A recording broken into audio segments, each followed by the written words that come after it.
Scouring the skies over the road to Iran, American Marines are on a mission to choke off insurgent supply lines into Helmand.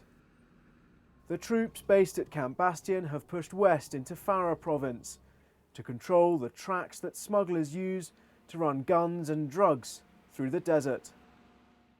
We believe that he uses this route to work out into western Farah to tie into his resources in Iran and the Pakistan areas. He uses this road in order to move his weapons, to move drugs and poppy money, if you will.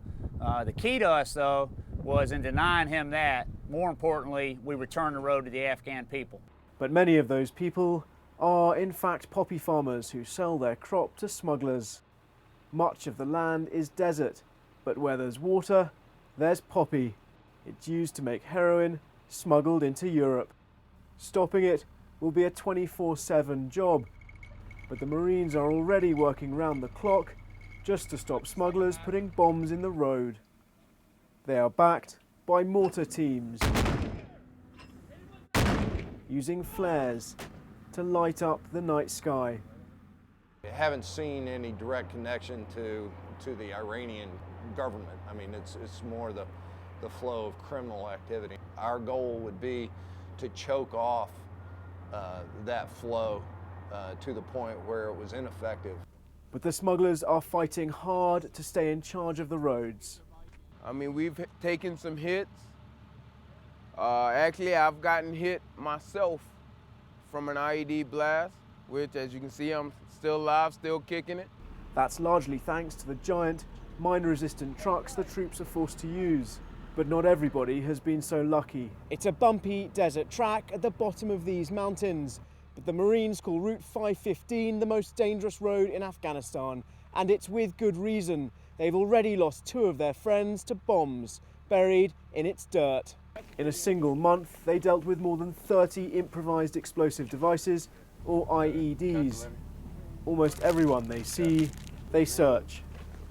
Tell him to pull out his wallet. This man said he was a policeman, but he was scared to carry ID in case the Taliban found him. His motorbike had a puncture, but the Marines were suspicious because the men were next to a Correz, a giant borehole linked to miles of ancient underground irrigation tunnels. A similar search nearby yielded more than 120 pounds of military-grade explosives. Originally, they're just like, yeah, they got a couple bags of gravel down there.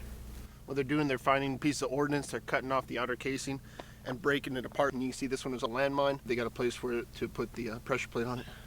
The ones that our vehicles have been hit with are the homemade explosives.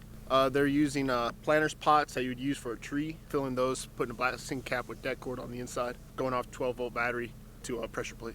The real test will come in the fighting season, once the poppy harvest is over. Only then will the Marines really know if their mission has made a difference.